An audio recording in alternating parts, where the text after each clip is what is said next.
శుక్లాం బ్రహ్మ విచారసార పరమామాద్యాం జగద్వ్యాపినీం వీణా పుస్తకధారిణీం అభయదాం జాడ్యాంధకారాపహాం హస్తే స్ఫాటికమాలికాం విదదతీం పద్మాసనే సంస్థితాం వందే తాం పరమేశ్వరీం భగవతీం బుద్ధిప్రదాం శారదాం. శ్రీ మహాగణాధిపతయే నమః. శ్రీ మహాసరస్వత్యై నమః. శ్రీ గురుభ్యో నమః. నవగ్రహాల లోపల అత్యంత శుభగ్రహ అయినటువంటి గురువు యొక్క సంచారము మానవుని పైన చాలా ప్రభావాన్ని చూపిస్తుంది. అంటే గురువు పూర్ణ శుభుడు కాబట్టి ఆ గురువు యొక్క అనుగ్రహము చాలా ఉండాలి, మనకు తప్పకుండా ఉండాలి.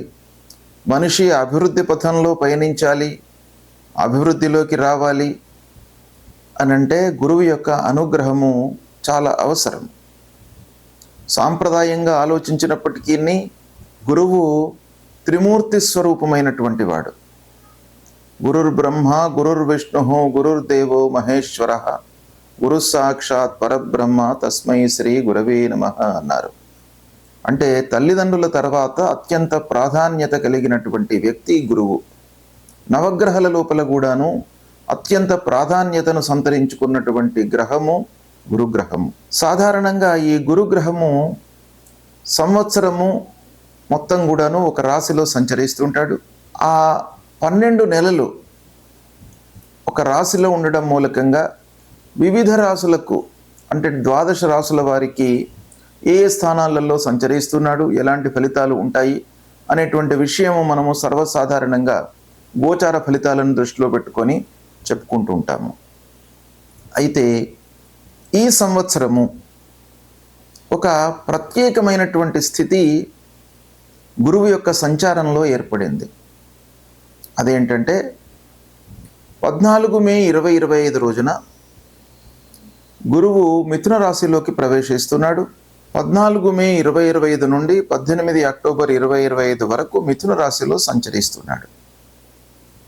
అంటే 5 మాసాల 10 రోజులు ఈ రాశిలో సంచరిస్తున్నాడు. 12 మాసాలు ఉండవలసినటువంటి గురుగ్రహము ప్రథమం లోపల 5 మాసాల 10 రోజులు ఉంటున్నాడు. అంటే ఈ సందర్భంలో 12 రాశుల వారికి ఎలాంటి ఫలితాలను ఇస్తున్నాడు ఈ 5 మాసాల లోపల? మృగశిర నక్షత్రం 3వ పాదంలో ప్రవేశించడంతో మిథున రాశిలోకి ప్రవేశిస్తున్నాడు. అంటే 14 మే 2025 రోజున మృగశిర 3వ పాదంలోకి ప్రవేశిస్తున్నాడు గనక మిథున రాశిలోకి ఎంటర్ అవుతున్నాడు. దాని తర్వాత మళ్ళీ ఆరిద్ర నక్షత్రంలో 13 జూన్ రోజున ఆరిద్ర నక్షత్రంలోకి ప్రవేశిస్తున్నాడు. తదనంతరం 13 ఆగస్టు రోజున పునర్వసు నక్షత్రంలోకి ప్రవేశిస్తున్నాడు. ఈ విధంగా ఈ 5 మాసాల 10 రోజులు ఈ నక్షత్రాలలో ప్రయాణం చేస్తున్నాడు గురుగ్రహము. ఈ గురుగ్రహము మానవుడి పైన అంటే జాతకుడి పైన 12 రాశులలో జన్మించినటువంటి వారిపైన అనేక అంశాలపైన ప్రభావాన్ని చూపిస్తుంది. ముఖ్యంగా ఆదాయము, రాబడి, వృత్తిపరమైనటువంటి ఔన్నత్యము ఎలా ఉంటుంది అనేటువంటి విషయం పైన, తర్వాత గురువు సంతానకారకుడు కాబట్టి పిల్లల యొక్క అభివృద్ధి, వాళ్ళ చదువు, ఉద్యోగాలు, సెటిల్మెంటు ఎలా ఉంటాయి అనేటువంటి విషయం పైన కూడాను ఆ గురువు యొక్క ప్రభావం ఉంటుంది. తర్వాత శాస్త్ర విజ్ఞానం పైన కూడాను ఈ గురువు యొక్క ప్రభావం ఉంటుంది. అంటే మనము ఏదైనా కూడాను శాస్త్రము లేదా టెక్నాలజీ పరంగా ఏదైనా కూడాను అవగాహన చేసుకోవడానికి, అర్థం చేసుకోవడానికి, ఉన్నత విద్య మనకు అనుకూలించడానికి కూడాను ఆ గురువు యొక్క అనుగ్రహం బాగా కావాలి. ఇక పాండిత్యము, నలుగురి లోపల కూడాను ఈ విద్యా పాఠవాలు ప్రదర్శించడానికి, మంచి పేరు తెచ్చుకోవడానికి, పండితుడు అనేటువంటి ఒక గౌరవ మర్యాదలు లభించడానికి కూడాను గురువు యొక్క అనుగ్రహం బాగా కావాలి. అంతేకాకుండా ముఖ్యంగా జాతకుడు అంటే మనిషి ధర్మ మార్గంలో ప్రయాణించడానికి కూడాను ఆ గురువు గ్రహం యొక్క అనుగ్రహం కావాలి. భక్తి మార్గంలో ప్రయాణించడానికి, భక్తి ప్రపత్తులో ఉండడానికి కూడాను ఆ గురువు యొక్క అనుగ్రహం కావాలి.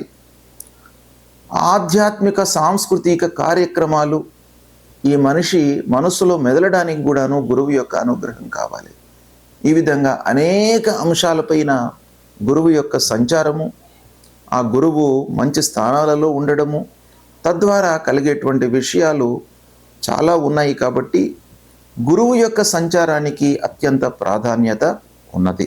సింహరాశి వారికి గురు గోచారము అనగా గురువు మిథున రాశిలో సంచరిస్తున్నటువంటి సమయంలో ఎలాంటి ఫలితాలు ఉండబోతున్నాయి అనేటువంటి విషయం గురించి తెలుసుకుందాం.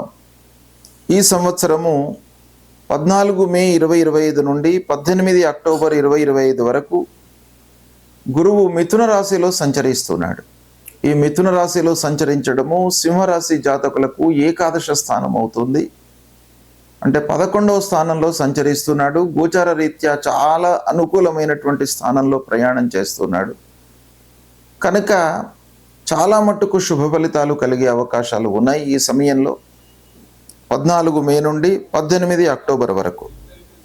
అయితే ఎలాంటి విషయాలలో మనకు 2 రకాలుగా కూడాను ఏకాదశ స్థానము గోచార రీత్యా మంచిది. తర్వాత సింహరాశికి పంచమాధిపతి అవుతున్నాడు కనుక పంచమాధిపతి కూడాను శుభగ్రహం, శుభ ఫలితాలను ఇస్తాడు. కాబట్టి 2 రకాలుగా మనకు గురువు ఏకాదశ స్థానంలో మంచి ఫలితాలను ఇవ్వబోతున్నాడు. ఈ సమయాన్ని మీరు సద్వినియోగం చేసుకున్నట్టయితే అద్భుతాలు సృష్టించేటువంటి అవకాశాలు ఉన్నాయి. చాలా మంచి ఫలితాలను మీరు అనుభవించేటువంటి అవకాశాలు కూడాను ఉన్నాయి. అయితే ఎలాంటి ఫలితాలు ఉండబోతున్నాయి అనేటువంటి విషయాన్ని మనం చూసినట్టయితే మీకు సమాజంలో పూర్వం ఉన్నటువంటి గౌరవ మర్యాదలు ద్విగుణీకృతం అవుతాయి, గౌరవ మర్యాదలు పెరుగుతాయి. దాని మూలకంగా పనులు చాలా మట్టుకు మీకు కలిసి వస్తాయి. అన్ని విధాలుగా శుభ ఫలితాలను, కార్యసిద్ధిని పొందుతారు. చేసేటువంటి పనుల లోపల మీకు సక్సెస్ రేట్ పెరుగుతుంది. అభివృద్ధి పథంలో మీరు పయనిస్తారు. శారీరకంగా సంతోషంగా ఉంటారు, ఉల్లాసంగా ఉంటారు, మానసికంగా చాలా సంతృప్తిగా ఉంటారు. ప్రతి పనిలోనూ సత్ఫలితాలు పొందేటువంటి అవకాశాలు బాగా కనబడుతున్నాయి. ఇక ఇంటి విషయం ఆలోచించినట్టయితే అన్ని రకాలుగా మీకు అనుకూలమైనటువంటి వాతావరణం ఉంటుంది. శత్రువుల మూలకంగా కూడాను మీకు మంచి పనులు కలిగేటువంటి అవకాశాలు ఉన్నాయి. ఇక గురువులు, పెద్దలు, కుటుంబ పెద్దలు, సమాజంలో ఉన్నత స్థితిలో ఉన్నటువంటి వారితో పరిచయాలు ఏర్పడతాయి. అనుభవజ్ఞులతో చర్చించి నిర్ణయాలు తీసుకుంటారు. శుభ ఫలితాలు ఎక్కువగా కలిగేటువంటి అవకాశాలు ఉన్నాయి. ఈ సమయంలో ముఖ్యంగా ఆదాయం మీకు బాగా కలిసి వస్తుంది. రావాల్సినటువంటి డబ్బు మీకు చేతికి అందుతుంది. లాభస్థానంలో గురువు సంచరిస్తున్నాడు కాబట్టి వ్యాపారస్తులకు కూడాను చేసేటువంటి వ్యాపారము ద్విగుణీకృతం అవుతుంది. రెట్టింపు లాభాలతో ఈ సమయం మీకు చాలా సంతృప్తికరంగా ఉంటుంది. కొత్త పనులు, కొత్త వ్యాపారము, ఒప్పందాలు చేసుకునేటువంటి అవకాశం కూడాను బాగా కనబడుతుంది. ఇక పిల్లల విషయం చూసినట్టయితే హైయర్ ఎడ్యుకేషన్కి చాలా అనుకూలంగా ఉంటుంది. ఉన్నత విద్యకై మీరు వారి విషయంలో చాలా అనుభవజ్ఞులతో నిర్ణయాలు తీసుకొని చర్చించి మంచి స్థాయిలో వాళ్ళని నిలిపేటువంటి అవకాశాలు బాగా కనబడుతున్నాయి. ఉద్యోగ ప్రయత్నంలో ఉన్నటువంటి వారికి కూడాను ఉద్యోగం లభిస్తుంది. ఈ సమయం లోపల సంతాన ప్రాప్తి, ఈ విధంగా మీకు అన్ని విధాలుగా మంచి ఫలితాలు ఈ సమయంలో కనబడుతున్నాయి. సింహరాశి వారికి ఏకాదశ స్థానం బాగా కలిసి వస్తుంది. మీరు కూడాను ప్లాన్ చేసుకున్నట్టయితే ఈ సమయం, ఈ 5 మాసాల 10 రోజులు మీకు బాగా కలిసి వస్తుంది. ఇక సింహరాశిలో జన్మించినటువంటి వాళ్ళందరికీ ఇలాంటి ఫలితమే ఉంటుందా అని అంటే నక్షత్ర రీత్యా, వయస్సు రీత్యా కొంత భేదము, తారతమ్యం ఉండేటువంటి అవకాశాలు ఉంటాయి. ముఖ్యంగా ఈ సింహరాశిలో మఘా నక్షత్రంలో జన్మించినటువంటి వాళ్ళు, పూర్వ ఫల్గుని నక్షత్రం అంటే పుబ్బా నక్షత్రంలో జన్మించినటువంటి వాళ్ళు, ఉత్తరా నక్షత్రం 1వ పాదంలో జన్మించినటువంటి వాళ్ళందరూ కూడాను సింహరాశి కిందికి వస్తారు. కాబట్టి ముందుగా మఘా నక్షత్రంలో జన్మించినటువంటి వారికి ఈ సమయం ఎలా ఉంటుంది అనే విషయం మనం చూసినట్టయితే 13 జూన్ వరకు కొంత సామాన్యంగా ఉంటుంది. అంటే 14 మే నుండి 13 జూన్ మామూలుగా ఉంటుంది. 13 జూన్ నుండి 13 ఆగస్టు వరకు బాగా కలిసి వస్తుంది. అంటే ఈ 5 మాసాల 10 రోజుల లోపల మధ్య భాగము మఘా నక్షత్ర జాతకులకు బ్రహ్మాండంగా కలిసి వస్తుంది. అంటే రాశిపరంగా ఏకాదశ స్థానంలో ఉన్నాడు, నక్షత్రపరంగా ఈ మధ్యకాలం బాగా అనుకూలిస్తుంది. కాబట్టి ఈ సమయం లోపల మధ్యకాలం అంటే 13 జూన్ నుండి 13 ఆగస్టు ఈ 2 మాసాలు చాలా మంచి ఫలితాలు మీరు అనుభవించబోతున్నారు. సత్ఫలితాలను పొందుతారు. ప్రారంభించినటువంటి అన్ని పనుల లోపల కూడాను మీకు కార్యసిద్ధి గోచరిస్తుంది ఈ సమయంలో. ఇక పూర్వ ఫల్గుని నక్షత్రం, పుబ్బా నక్షత్రంలో జన్మించినటువంటి వారి విషయం ఆలోచించినట్టయితే ప్రారంభంలో అనుకూలంగా ఉంది. అంటే 14 మే నుండి 13 జూన్ వరకు అనుకూలంగా ఉంది. 13 జూన్ నుండి 13 ఆగస్టు ప్రతికూలంగా ఉంది. 13 ఆగస్టు నుండి 18 అక్టోబర్ వరకు కూడాను అనుకూలంగా ఉంది. కాబట్టి ఈ 5 మాసాల 10 రోజుల లోపల ప్రారంభంలో అనుకూలంగా ఉంది, చివరిలో అనుకూలంగా ఉంది పుబ్బా నక్షత్రం వాళ్లకు. రాశిపరంగా ఎలాగూ ఏకాదశ స్థానంలో ఉన్నాడు, ఈ నక్షత్ర పరంగా కూడాను ప్రారంభము చివరి లోపల మీకు కలిసి వస్తుంది. కాబట్టి ఈ సమయము మీకు అత్యంత అనుకూలత ఉండేటువంటి అవకాశం బాగా కనబడుతుంది. ఇక ఉత్తర ఫల్గుని నక్షత్ర జాతకులకు ప్రారంభంలో చివరిలో ప్రతికూలంగా ఫలితాలు ఉన్నాయి. ప్రారంభంలో అనంటే 14 మే నుండి 13 జూన్ వరకు, 13 ఆగస్టు నుండి 18 అక్టోబర్ వరకు కొంత ప్రతికూలత కనబడుతుంది. మధ్య కాలంలో అంటే 13 జూన్ నుండి 13 ఆగస్టు బాగా అనుకూలంగా ఉంది. ఈ విధంగా నక్షత్ర రీత్యా కొంత ఫలితాలలో అనుభవంలో కొంత తేడా వచ్చే అవకాశాలు ఉంటాయి. అయితే ఓవరాల్గా మనం ఆలోచించినట్టయితే సింహరాశి వారికి గురు భగవానుడి యొక్క అనుకూలత బాగా ఉంది. నక్షత్ర రీత్యా కూడాను అనుకూలంగా ఉన్నటువంటి సమయాన్ని మీరు గమనించి ఆ సమయం లోపల మీరు పనులు ప్రారంభించినట్టయితే అనుకున్న దానికంటే కూడాను ముందే మీరు ఆ పనులను పూర్తి చేసేటువంటి అవకాశాలు ఉన్నాయి. సక్సెస్ రేటు ఇంకా కూడాను మీకు చాలా పెరిగే అవకాశాలు ఉంటాయి. కాబట్టి ఈ విశ్లేషణను ఆధారంగా చేసుకొని మీరు కార్యాలను ప్రారంభం చేసుకోండి. ఏకాదశ స్థానంలో ఉన్నాడు కాబట్టి అద్భుతమైనటువంటి ఫలితాలు మీరు అనుభవించేటువంటి అవకాశాలు ఉన్నాయి. ఓవరాల్గా సింహరాశి వారికి 14 మే నుండి 18 అక్టోబర్ వరకు అనుకూల ఫలితాలే ఎక్కువగా గోచరిస్తున్నాయి. వీటిని మీరు ముఖ్యంగా ఈ సమయాన్ని మీరు సద్వినియోగపరచుకోవాలి. ఏంటంటే గురువు ముఖ్యంగా మనకు ఆదాయము, రాబడి, చేస్తున్నటువంటి ఉద్యోగంలో ఇంక్రిమెంట్స్ రావడము, బోనస్ రూపంలో మనకు ఆదాయం పెరగడము, వీటిపైన ప్రభావం చూపిస్తాడు. ఇవి మీకు అనుభవంలోకి వచ్చే అవకాశాలు ఈ సమయంలో బాగా ఉంది. పిల్లల విషయం లోపల కూడాను చాలా అనుకూలమైనటువంటి ఫలితాలను ఇస్తాడు. పిల్లల చదువు, ఉద్యోగము, సెటిల్మెంటు, వాళ్ళ యొక్క వివాహము, ఉన్నత విద్యకై విదేశాలకు పంపించడము, ఇలాంటి విషయాలలో మీకు బాగా కలిసి వస్తుంది. తర్వాత ముఖ్యంగా చదువు మీరు కానివ్వండి, మీ పిల్లలు కానివ్వండి, ఈ చదువు విషయం లోపల మీకు బాగా రాణింపు ఈ సమయం లోపల కలిగే అవకాశాలు ఉన్నాయి. ధర్మ మార్గంలో మీరు ప్రయాణించే అవకాశాలు ఉంటాయి. అంటే నలుగురికి సేవ చేస్తారు. సేవాభావం అనేటువంటిది మీకు బాగా పెరుగుతుంది. అనుకూలమైనటువంటి సమయము. తర్వాత భక్తి ప్రపత్తులు పెరుగుతాయి. సాంస్కృతిక కార్యక్రమాలకు వెళుతారు. ఇలాంటి శుభ ఫలితాలు మీకు ఈ సమయంలో బాగా కలిసి వస్తాయి.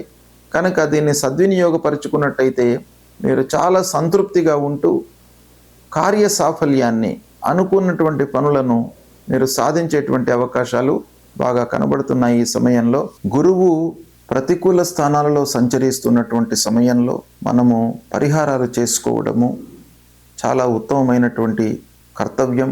అంటే మానవ ప్రయత్నంగా కొన్ని రెక్టిఫికేషన్స్ చేసుకొని భగవంతుడి అనుగ్రహం కొరకై మనము పరిహారాలను చేసుకోవాలి. పరిహారాలను చేసుకునేటువంటి క్రమంలో మనకు శాస్త్రము 3 రకాలుగా చెప్పింది. ఒకటి, ఆ గురువుకు సంబంధించినటువంటి మూల మంత్రాన్ని ప్రతినిత్యం కూడాను జపించుకోవడము.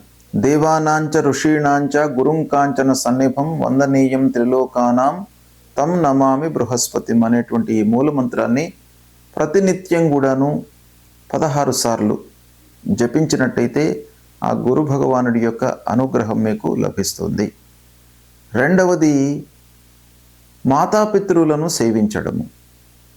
ఇది చాలా ముఖ్యమైనటువంటిది. రెండవది, ప్రతినిత్యం కూడాను తల్లిదండ్రులను సేవించడం మూలకంగా, తల్లిదండ్రులు ప్రథమ గురువులు మనకు కాబట్టి వారి యొక్క అనుగ్రహం లభిస్తుంది.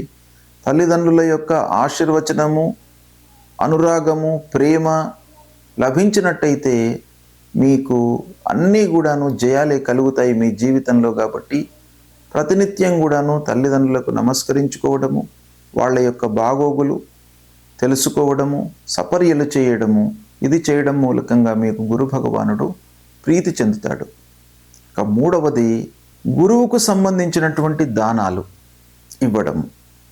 గురువుకు సంబంధించినటువంటి దానాలు ముఖ్యంగా పసుపు పచ్చ వస్త్రము, శనిగలు, ఇవి దానం ఇవ్వాలి. వస్త్రదానము, శనిగలు దానంగా ఇవ్వడం మూలకంగా కూడాను ఆ గురు భగవానుడు ప్రీతి చెందుతాడు. దానము ఎప్పుడైనా కూడాను మనము ఎవరికైతే అవసరమో వాళ్ళకే దానం ఇవ్వాలి. కొంత ఇబ్బందులలో ఉన్నటువంటి వాళ్లకు, అలాంటి వాళ్లకు మనం దానం ఇచ్చినట్టయితే ఆ దానానికి విలువ ఉంటుంది. కడుపు నిండినటువంటి వాడికి భోజనం పెడితే ఆ భోజనంలో ఉన్నటువంటి రుచి అనేటువంటిది వాడికి తెలియదు.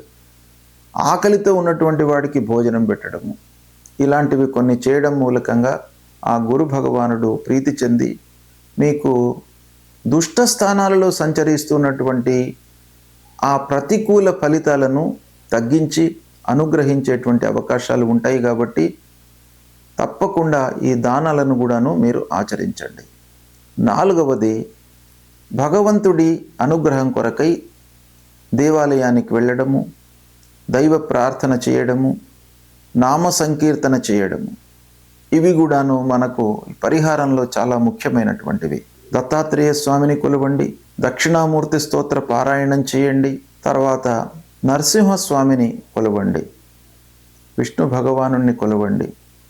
దైవ కీర్తన, నామ సంకీర్తన అనేటువంటిది చాలా ముఖ్యమైనటువంటిది. కాబట్టి ఈ రకంగా మీరు చేసినట్టయితే ఆ గురు భగవానుడు మిమ్మల్ని అనుగ్రహిస్తాడు. కనుక తప్పకుండా గురువు ప్రతికూలంగా సంచరిస్తున్నప్పుడు తప్పకుండా మనము పరిహారాలు చేసుకోవాలి. ఇవి చేసుకోండి, మీరు శుభ ఫలితాలను పొందుతారు. శుభం.